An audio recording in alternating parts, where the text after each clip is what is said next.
নির্বাচন হয়ে গেছে, জামাত এনসিপির মানব সেবাও বন্ধ হয়ে গেছে। ইলিয়াস পিনাকির মুখ বন্ধ হয়ে গেছে। হাসনাত আব্দুল্লাহ এক খেজুরের হিসাব দিয়া উধাও হয়ে গেছে। এই ঈদে বিরোধী দল হিসাবে জামাত এনসিপি জোট কি কি করেছে, সাধারণ জনগণের জন্য তারা কি করতে পেরেছে, বিন্দু বিসর্গ পর্যন্ত সাধারণ জনগণের কোনো উপকারে জামাত এনসিপি জোট আসে নাই। বিরোধী দল হিসাবে তাদের কিন্তু বিশেষ ভূমিকা রয়েছে। আজকে সেই ভূমিকা তুলে ধরে জামাত এনসিপির মুখোশ খুলে দিব, সাধারণ জনগণের কাছে এদের ভণ্ডামি উন্মোচন করে দিব। ভিডিওতে লাইক কমেন্ট করবেন। যারা ফেসবুকে দেখবেন তাদের কাছে বিশেষ অনুরোধ সাধারণ জনগণকে জানাতে এবং সোশ্যাল মিডিয়ায় জামাত শিবিরের বট বাহিনীকে জানাতে যতজনের কাছে পারেন ভিডিওটা বিভিন্ন পেজ, গ্রুপ এবং টাইম লাইনে শেয়ার করে দিবেন। বিরোধী দলের কাজ কি? বিরোধী দলের কাজ শুধু সরকার দলের সমালোচনা করা? জি না, সাধারণ জনগণের জন্য তাদের ব্যাপক ভূমিকা আছে। আপনারা 5 আগস্টের পরে দেখেছেন জামাত এনসিপির লোকেরা বিভিন্ন মন্দির পাহারা দিয়েছে, বিভিন্ন রাস্তাঘাটে ট্রাফিকের কাজ করেছে। এই যে মুসলমানের যে ধর্মীয় ঈদ, এই ঈদে বিরোধী দল হিসেবে জামাত এনসিপি কি করেছে? আমাকে একটা কাজ দেখান যেটা বিরোধী দল হিসাবে জনগণের মঙ্গলের জন্য এই কাজটা জামাত এনসিপি জোট করেছে। আপনারা প্রশ্ন করবেন, ভাই ওরা তো বিরোধী দল, তাহলে তাদের কি করার আছে? তাদের কি কি করার আছে আমি এটাই ক্লিয়ার করে দিয়ে সাধারণ জনগণের কাছে এদের মুখোশটা খুলে দিব। আবারও বলছি, ভিডিওতে লাইক কমেন্ট করবেন এবং ভিডিওটা শেয়ার করে দিবেন।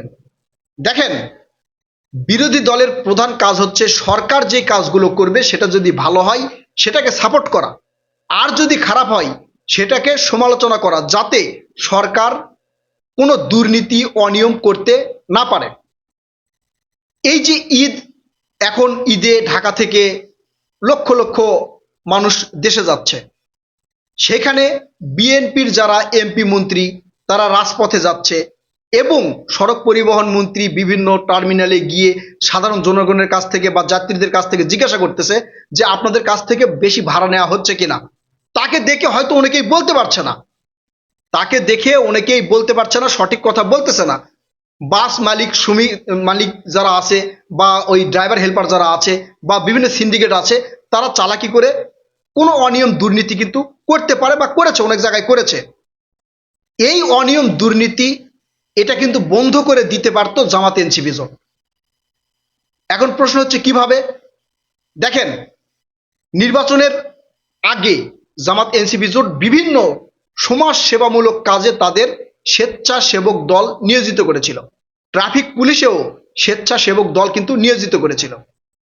এই যে বিভিন্ন বাস কাউন্টার, রেল স্টেশন বা লঞ্চ ঘাট, এগুলো জায়গায় যদি জামাত বিরোধী দল হিসাবে তাদের স্বেচ্ছাসেবক নিয়োগ করত, যাত্রীদের সুযোগ সুবিধা, তারা যাতে ভালোভাবে পারাপার হতে পারে, তারা যাতে ভালোভাবে বাসে উঠতে পারে, তাদের সাথে কোনো সিন্ডিকেট হলে তারা যেন প্রশাসনকে খবর দিতে পারে, এই ধরনের স্বেচ্ছাসেবক দল কিন্তু তারা নিয়োগ করতে পারত।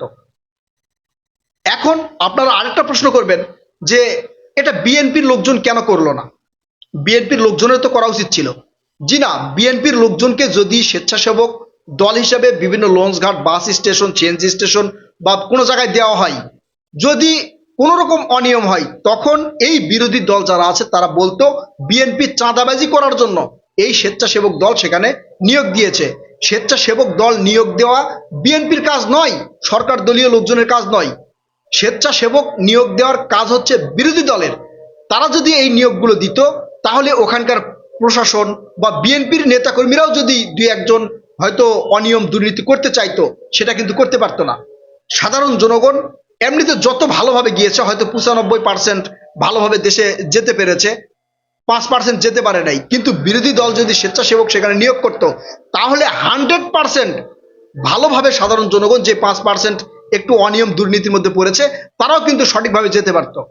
সেখানে প্রশাসনের ভয় থাকতো, সরকার দলীয় লোকজনের ভয় থাকতো এবং তারা সেই কাজগুলো মেনটেনেন্স করতে পারত। সেই কাজগুলো কিন্তু এই জামাত এনসিপি জোট করে নাই। কেন করে নাই সেটাও বলতেছি। এরপরের ঘটনা হচ্ছে, এই যে নির্বাচনে জয়ী হওয়ার পরে একদিন না 2 দিন দেখলাম জামাতের আমির ডক্টর শফিকুর রহমান স্যার তিনি রাস্তা ঝাড়ু দিচ্ছেন। রাস্তা কি আর এখন ময়লা হচ্ছে না? রাস্তা এখনো ময়লা হচ্ছে, কিন্তু ঝাড়ু দিচ্ছে না। বিষয়টা হচ্ছে এমন যে নির্বাচনে তো জয়ী হয়ে গেছি আমরা, যে কয়টা আসন পেয়েছি এটা আলহামদুলিল্লাহ, কারণ এত আসন তাদের পাওয়ার কথা ছিল না, সেটা পেয়ে গেছে। তাই দুই একদিন ওই মানব সেবার নাটক সাজিয়ে এখন ঠিকই ওই যে গুপ্ত পরিকল্পনায় এরা নিযুক্ত আছে। এরা সাধারণ জনগণের জনকল্যাণমূলক যে কোনো কাজ করবে সেটা এখন পর্যন্ত দেখাতে পারে নাই। এখন পর্যন্ত কোনো জায়গায় ঢাকার কোনো জায়গা বা বিভিন্ন সিটি কর্পোরেশনের জায়গায় এই যে ঢাকায় এত মশা অথবা রাস্তাঘাট ভাঙচুর এইসব বিষয় নিয়ে বিরোধী দল হিসেবে জামাত এনসিপিকে কোনো কথা বলতে দেখেছেন? দেখেন নাই, দেখেন নাই।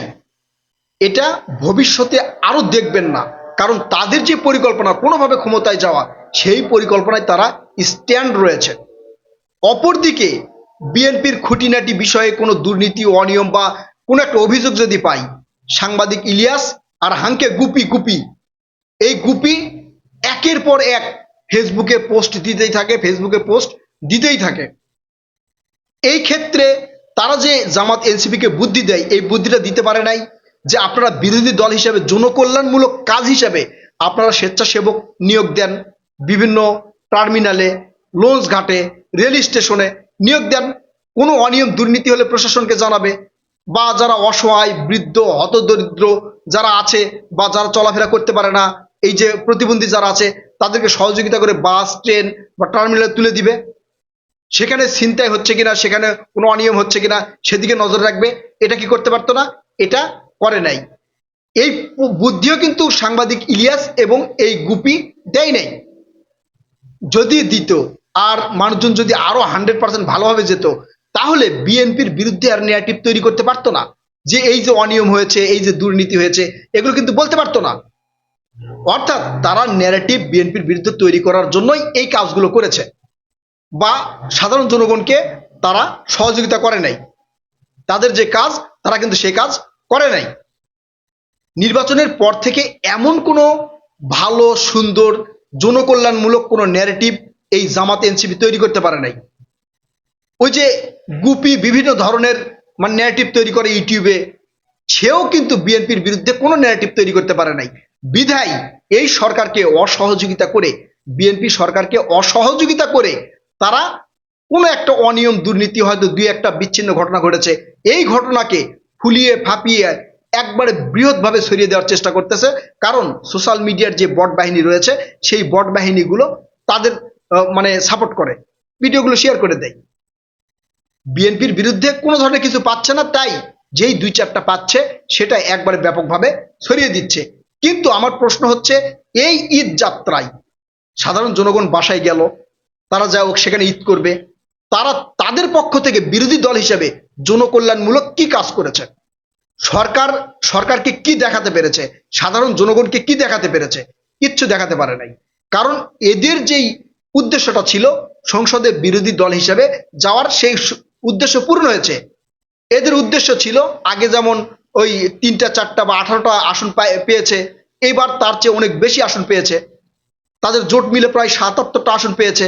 এটাই তারা আলহামদুলিল্লাহ পড়তেছে, সাধারণ জনগণকে এটাই মানে কৃতজ্ঞতা জানাচ্ছে, আর এটাই ছিল তাদের বড় প্রাপ্য।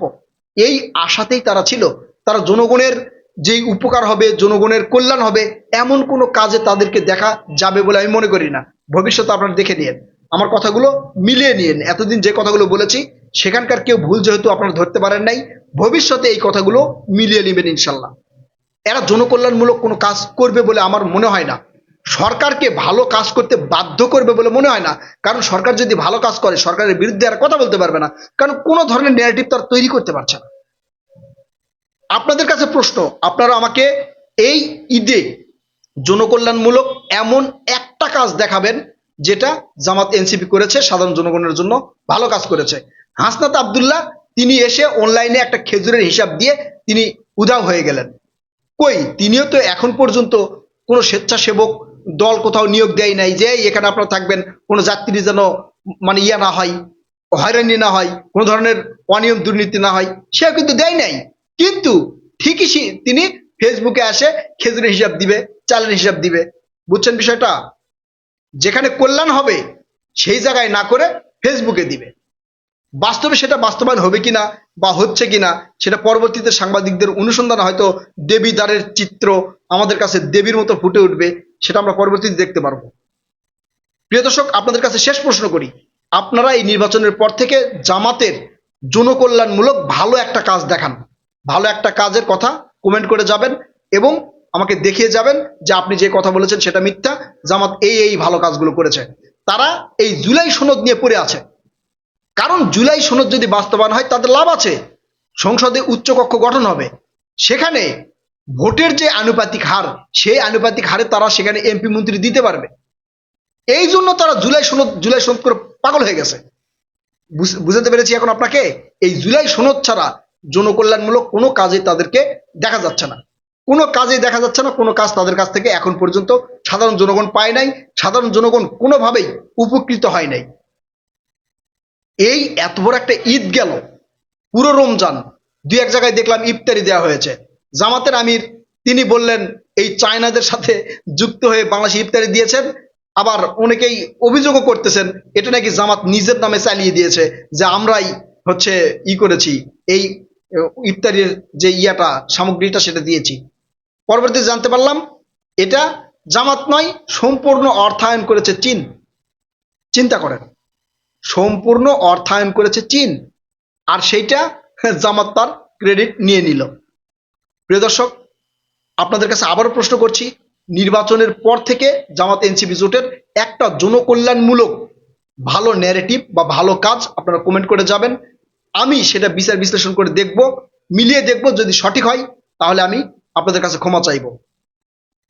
প্রিয় কলিজার ভাই বোনেরা, কথা হবে নতুন কোনো ভিডিওতে, ততক্ষণ পর্যন্ত ভালো থাকবেন। আল্লাহ হাফেজ।